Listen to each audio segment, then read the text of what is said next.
A very good afternoon to all the students of class 12. Today I take on the poem A Roadside Stand by Robert Frost from your reader Flamingo. Robert Frost was born on March 26, 1874 in San Francisco, California.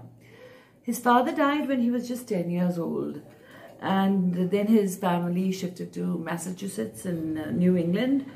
And then after finishing his school education, he enrolled himself at college, but soon left it.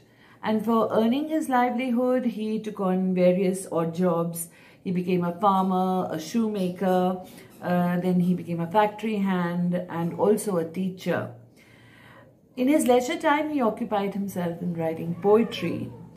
And Robert Frost became a highly acclaimed American poet, and we have quite a few of his poems, Mending Wall, then we have Stopping by Woods on a Snowy Evening, then in class 10 you must have done Fire and Ice, and so all these various poems earned him a very good name, a very good reputation, and he won the Pulitzer Prize 4 times.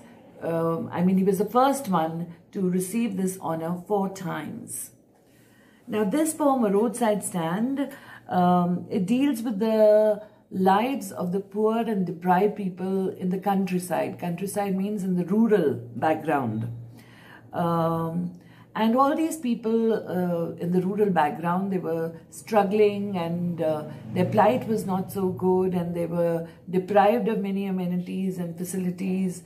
And Robert Frost has tried to bring out a contrast between the city people, the so-called affluent, the rich people, and against the deprivation and poor conditions that the rural people were facing. I will read the poem I will read the poem and explain it to you side by side. The little old house was put out with a little new shed in front at the edge of the road where the traffic sped. Now here also we see that some of the lines in this poem are in couplets. Couplets means 2 lines together where the last words are rhyming. Not all the lines are in couplets, some of them. Like here, shed and sped, they rhyme together, so this is a couplet. Okay. The little old house was out. Now there's a little small old house. Little pertains to their financial condition, maybe their condition that they lived in a little small house. They were not rich people who had bungalows or big houses. So it was a little old house with a little new shed. A new shed had been erected right next to the house, in front at the edge of the road, on the edge of the road, where the traffic sped. Now there must be a road there, a highway maybe, where traffic is speeding. Now traffic means the vehicles that are moving to and fro. A roadside stand that too pathetically pled. So a roadside stand. Roadside stand is a shed or a stall that has been set up to sell various things. And here in particular, this roadside stand is selling various kinds of fruits and vegetables. So the little old house was out with a little new shed. The shed had been erected to display the various items on sale. In front at the edge of the road, along the road, the side of the road, the edge of the road, where the traffic sped, where the vehicles went up and down. A roadside stand that too pathetically pled. Now this roadside stand or shed seems to be pleading, seems to be begging, seems to be requesting, beseeching, imploring all the passers-by, the cars or something, that somebody should stop over there and buy something from them. So it seemed to be pleading, requesting, begging. Now there are 2 figures of speech here. A roadside stand is begging, pleading. Now, the roadside shed has been given a human trait. So, the roadside stand is a personification here. And to pathetically pled. Pleading pathetically. So, this is a transferred epithet because humans plead.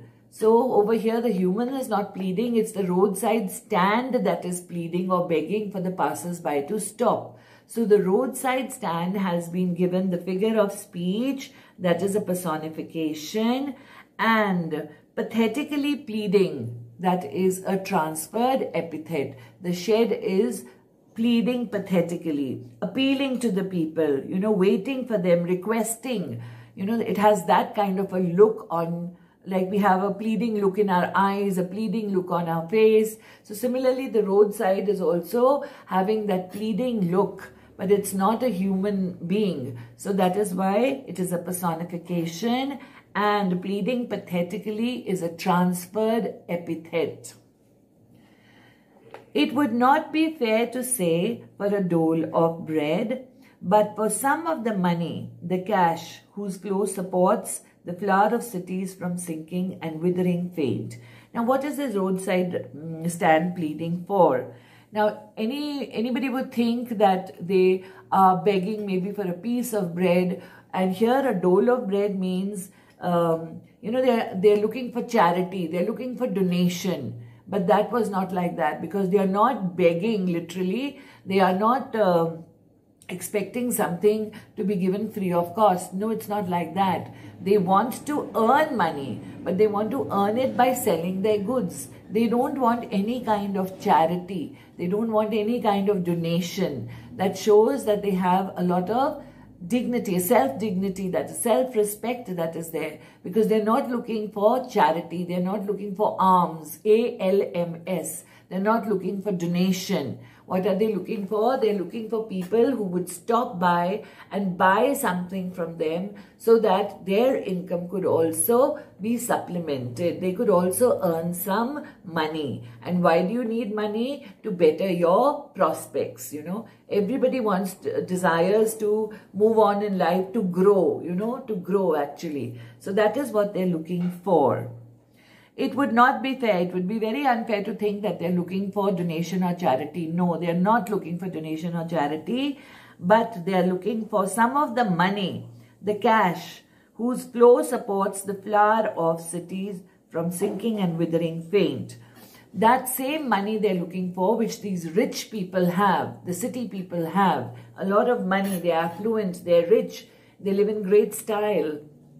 So they just wanted those people to stop by and buy something from them so that they could also earn some money. And this very money is what the cities depend on, the flower of cities. This is a metaphor, flower of cities metaphor, because it means growth. The flower of city means growth. It means progress. It means prosperity. Where people are affluent, they have all the basic amenities. And not only basic amenities, they have all the luxuries. They have all the comforts. So that is the flower of cities. That is prosperity and growth. From sinking and withering thing. Just as you have they have used the imagery of a plant. Just as you have a plant, and the flower grows right on top, that's the crowning glory of the plant. So similarly, the flower of cities is the money that keeps it growing and that keeps prosperity high, that keeps their growth high. They are moving, they're growing, they're progressing. So that is what the flower of cities means.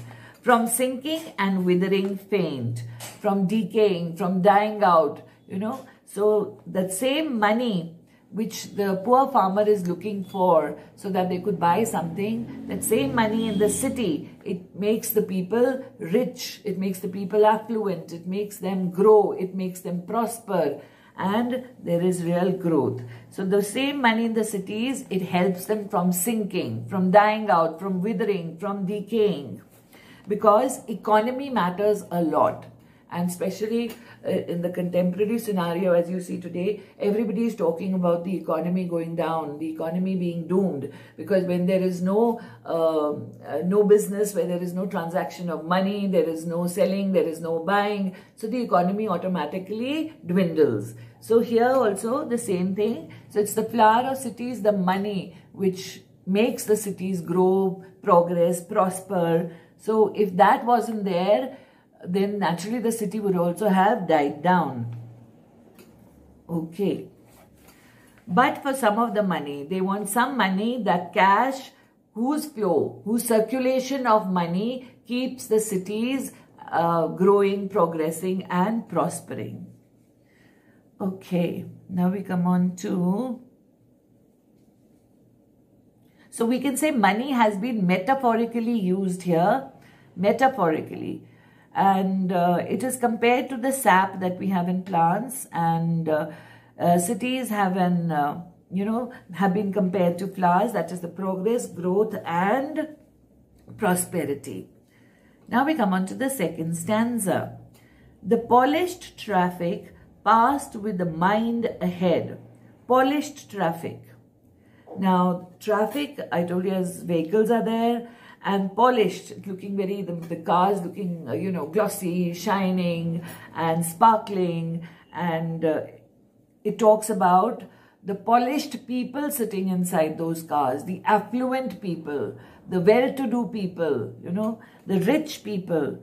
And as the traffic keeps moving about, all these sophisticated people, the urban people, the affluent people, the rich people moving in those cars, they are just speeding by, going by, nobody stops. And with a mind ahead, they have their destination in target, their task in target, whatever they're going for, maybe some business or maybe to get some profit. So it's a business deal they're going to attend, or whatever means of making money. They've got to meet somebody, they've got to reach somewhere important. So the polished traffic. Now over here, the polished traffic is again a figure of speech, and that is a transferred epithet. Transferred epithet. Because polished traffic means the polished people, the educated people, the literate people, the smart people sitting inside those cars. But their mind is ahead. They're only focused on their journey, their destination, their aim or their target, which they have come out for. Or if ever aside a moment, by chance, or if ever by chance, if any of those vehicles did stop, they did move to one side to stop, then out of sorts, at having the landscape marred with the artless paint of signs that with N turned wrong and S turned wrong. So even if they stopped by chance, it was not to help the poor farmer or to buy something from him, but they would stop out of sorts. Out of sorts means they were annoyed, they were angry, they were upset. About what? About the roadside stand being put up there. Why? Because it spoiled the beauty of the landscape. It was a beautiful countryside. So whenever they passed by, or if somebody stopped, it was only to show their anger. It was only to show their displeasure at the roadside stand being put up, because it was a blot on the scenery. It was a blemish on the scenery. Like you get blemishes and marks on the face, so you don't like that. So similarly, this was a blemish, a blot on the landscape around. It was so beautiful, but this roadside stand marred the beauty of that landscape. So that made those rich people angry. Instead of being helpful, or instead of being empathetic or kind or generous, they would just get angry for the farmer to spoil the beauty of the landscape. Marred means spoiled with the artless paint of signs. Now they must have marked the directions north and south, N and S. But as these rural people were not educated, maybe, some of them are totally illiterate or something, so they did not even know how to put those signs up properly. They were put up in a wrong manner and showing the wrong directions. They offered for sale wild berries in wooden quoits. So what was there in that shed? they were offered for sale, selling wild berries in wooden quarts. Quarts are those containers, wooden containers in which all the berries were kept. Now, wild berries over here signifies the local produce that was there. The local produce that must be growing in that area. So they had put them in those wooden boxes, wooden containers, and they were selling them. Then, of crook-necked golden squash with silver warts. Now, of crook-necked golden squash, this is a kind of a vegetable which we have from the pumpkin family. You've seen a pumpkin, that's a kaddu, you know, and the stem that we have on top, sometimes it is crooked like this, bent like this. So, of crook-necked golden squash, that is the vegetable from the pumpkin family, with silver warts. And this is another vegetable that is there. This belongs to the gourd family. That like we have bottle gourd, ghiya, jisko kehte hain. So this was also from the gourd family, and it had silver streaks on it, silver lines on it. With silver warts. Now, warts is a kind of you have a growth on any part of the body, and it looks pretty ugly. So this vegetable also, it did have those lines, and you know, it was not very appealing. It was not very fanciful to look at also.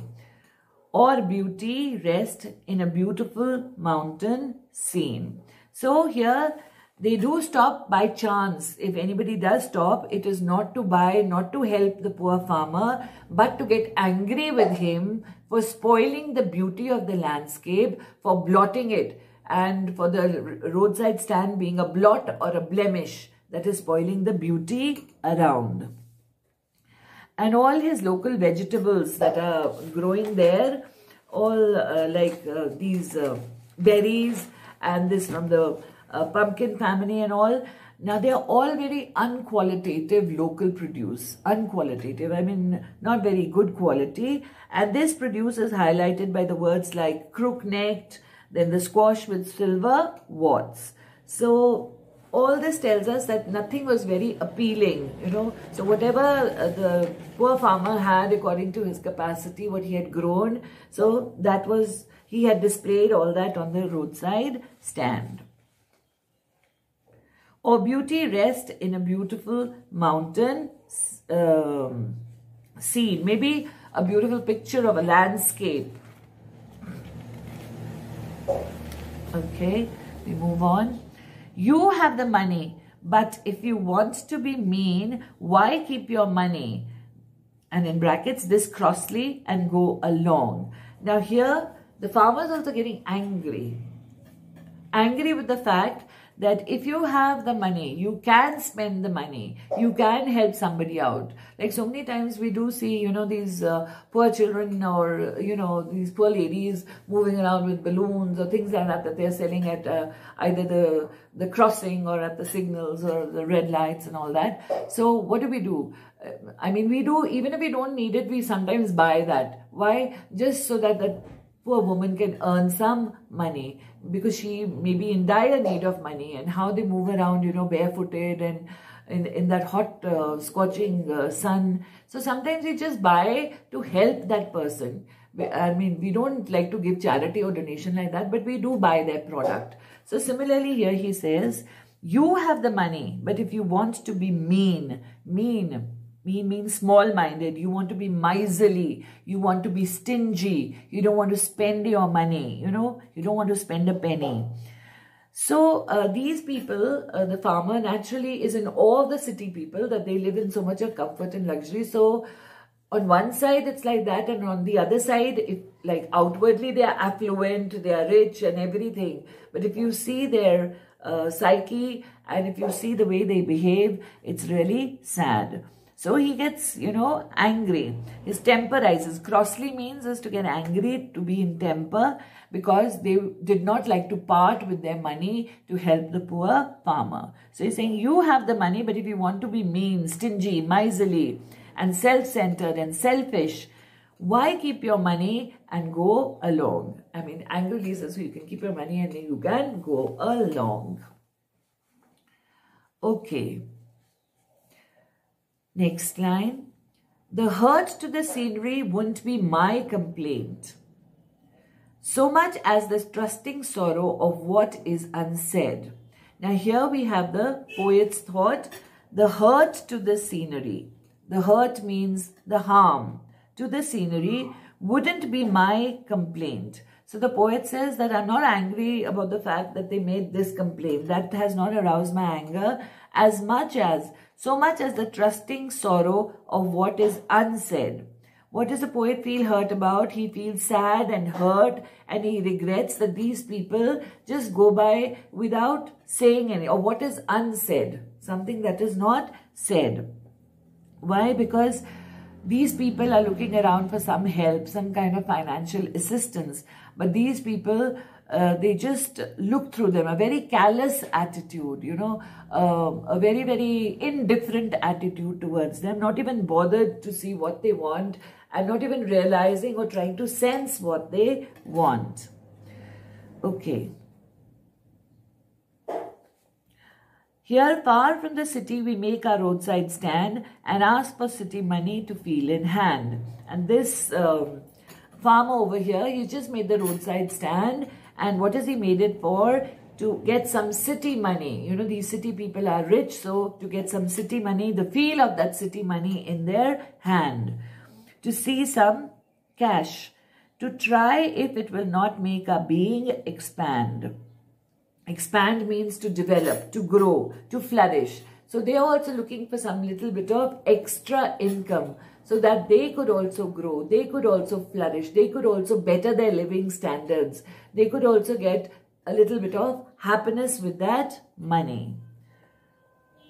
And give us the life of the moving pictures, promise. And give us the life. So they must have seen a movie somewhere, and in the movie they must have seen this kind of a thing where such things are promised. So they also want something to that effect, that give us the life, what the movies have shown, what the cinema has shown. They promise, and that they would give them that life in the movies or in the films or in the cinema. That the party in power is said to be keeping from us. So here the party in power stands for the ruling party in power, the political party in power.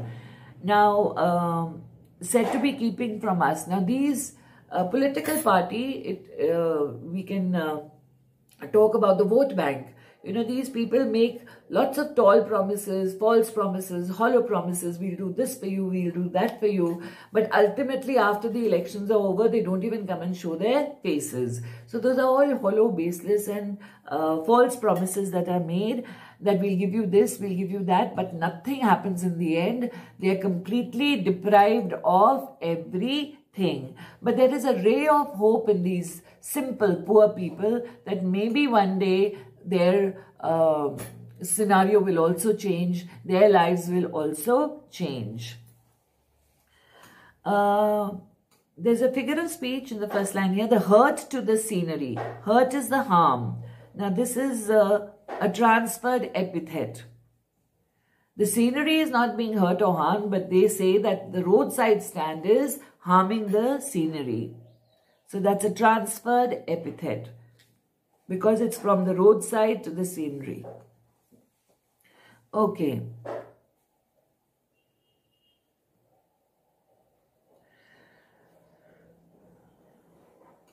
So this is, in this stanza, we see that this is a very basic desire of everybody, no matter how poor you are, but you do have that feeling that our lives should improve, our living standards should improve, and children can be given a better lifestyle, they can be given education, they can be given at least a decent standard of living, So that is why they're looking around for that little money, and that also not through donations, because as I told you, that self-respect and self-dignity is there. So they don't want any kind of donations or charity, but they just want those people to come and buy their produce, buy their products, so that they can also get a feel of that money. Okay, next answer. It is in the news that all these pitiful kin are to be bought out and mercifully gathered in to live in villages, next to the theater and the store. Now, basically, what is the idea of the ruling party, or the rich and the affluent, and the so-called the people who run that society? It's basically they have selfish motives, vested interests. And what is that interest? That they want to buy that land where these poor farmers are living. And instead, what do they want to do? They want to relocate these people. They want to move these people, shift these people from their land and take them to the city. And with false promises that life will be comfortable, everything will be good to you, and everything will be at your doorstep. You don't have to work hard. You will get sound sleep. You will get a good life. Why? Because they want that land. Maybe on that land they want to construct a huge industry, or they want to bring up a huge hotel, or maybe something where the vested interest of the so-called people, the rich people, is concerned. They want to buy the property in the name of removing them or shifting them from there. And sometimes they're bribed also. They're given a certain amount of money also, that, to give up the ownership of the land, of the property. So it is in the news. The news is, being telecast, that it is in the news that all these pitiful kin, pitiful is these people who are living in wretched conditions, miserable conditions. Kin is all the relatives, the families, So the news tells us that these wretched, miserable, poor farmers and their families and their kith and kin, they are to be bought out and mercifully gathered. Bought out, that's what I just told you. Bought out means to buy the land from them, give them a certain amount of money, pay them a certain amount of money, and in order to get the ownership of the property, get the ownership of the land. And mercifully, they try to be very merciful, as if they're doing a great favor. They're being very kind. They're being very generous. So mercifully gathered. Now, this is all very manipulative. When you manipulate things and you have vested interests, so outwardly you try to be very nice and very kind, that we're doing this for you and we are really doing it from our heart. But actually, the true motive is a vested interest, selfish interest, and these people are relocated and they are shifted from there. And they try to be very compassionate and generous and kind, that we are doing this only for your welfare, only for your comfort, only for your luxury, so that you get the best, so that you get a good life, the best of everything. But actually it is not like that. It is that they just want to get, they pay them a certain amount, they just want to get the ownership of the property. And what is the dream that they give them? What is the temptation that they give them? That to live in villages next to the theater and the store. That we'll shift you from here and we'll give you a place to live, which is next to the theater, the cinema hall, and the store. The store means the marketplace, all the big complexes that you have, and the marketplace, which is a busy place. What they're trying to say is that everything will be so comfortable. You won't have to lead a hard life, a difficult life, because everybody knows that countryside or village life or rural life is very, very tedious. It's not so easy. So that is the incentive, or that is the temptation that is given to these people. Next to their theater, all the crowded places and the marketplace and everything, where they won't have to think for themselves anywhere. They won't have to think for themselves. They will not, life will not be tedious, and they will not be anxious all the time, and they will not be worried all the time. So their minds will be at ease. Their minds will be at rest, because everything will be provided. Where they won't have to think for themselves anymore. They won't have to bother about themselves, because everything will be sorted out. While greedy good doers, beneficent beasts of prey, swarm over their lives, enforcing benefits. Okay. The greedy good doers. Now over here you see, on one side they're talking of the word greedy. Greedy people are not nice people. They're greedy. It could be greed for money. It could be greed for property. It could be greed for anything. So greed is a vice. Vice means a bad, evil quality. So greedy and good doers together. If a person is a good person, he will not be greedy. So we see two contrasting words being used together. So it is an oxymoron. It is an oxymoron. So good doers are benefactors, the good people who come out to help. While greedy good doers, beneficent beasts of prey. Again an oxymoron. Because beneficent is somebody who does benefit, who benefits somebody, who gives help to somebody, who reaches out to people. But that person cannot be a beast, So two contrasting qualities again. Beneficent beasts of prey. A beast is, like we say, a beast of burden, something, and like the lion is a beast and kind of a thing. So merciless and who have no feelings and, dominating, domineering. So that kind of thing. So these involve all those people who want to take away the land from these people and invest over there for their own vested interests. So this is again an oxymoron, plus both of them are alliterations also. Greedy good, GG. Beneficent beast, BB. So both alliteration as well as oxymoron. Swarm over their lives enforcing benefits. Now all these people, these beneficent beasts and these greedy good doers, swarm. Swarm is, you have a swarm of flies, a swarm, they come in together. They're always hovering over them. They're always trying to compel them, manipulate, they're trying to use all kinds of methods to lure them, to tempt them, and to make them say yes to it. So they are swarming over their lives, and literally trying to force them. Enforcing benefits, compelling them, and trying to tell them that, the many benefits will be showered on you. But these benefits that are calculated to soothe them out of their wits.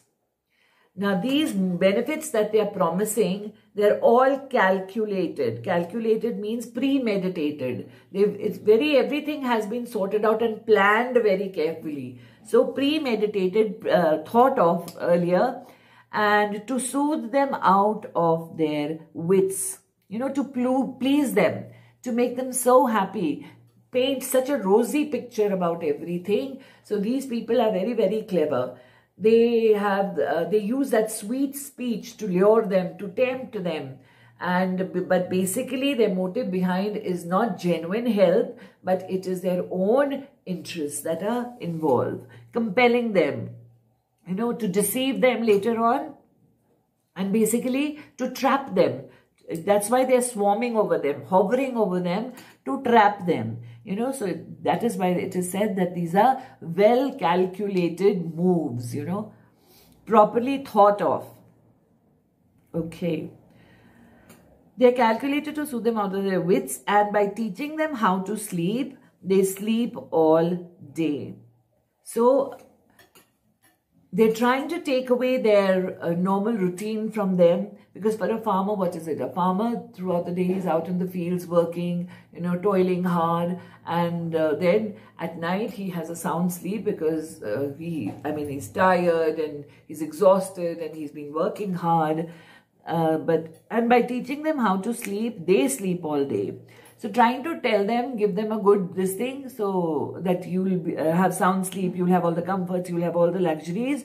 Then teaching them how to sleep, they sleep all day. Who? The politicians, the beneficent beasts, the greedy good doers. These are the people who try to tell them that you'll get good sleep, and but actually what will happen? Everything in contrast will happen. How can a farmer have a sound sleep if he has not exerted the whole day? It's impossible. So as a result, these so-called people, these calculated people, what do?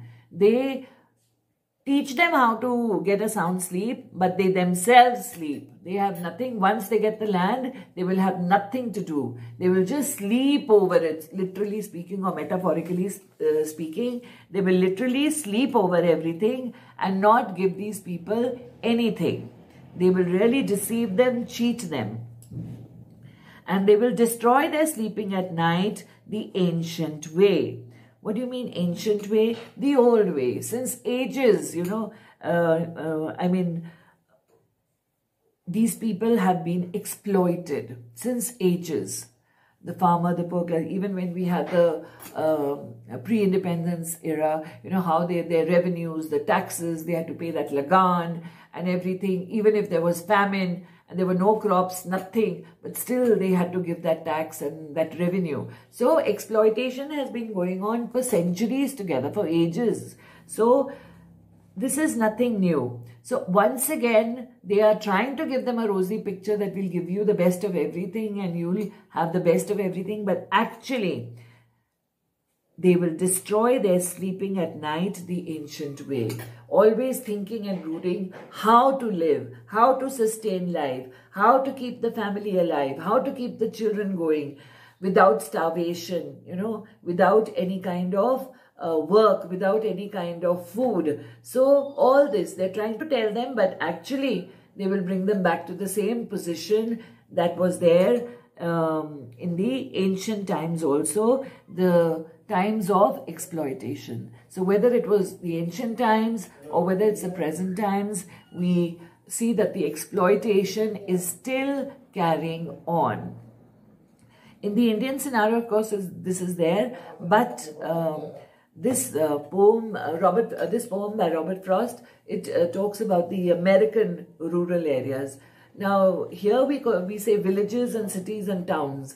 There they say countryside means the rural side. Countryside means the rural side. So he is talking about the rural side in the American area. Okay. Children, I would stop here because I will make the video in 2 parts, and this will be part 1, and I stop, and the rest of the 2 stanzas I will take on in the second part. So this video will have 2 parts, part 1 and part 2.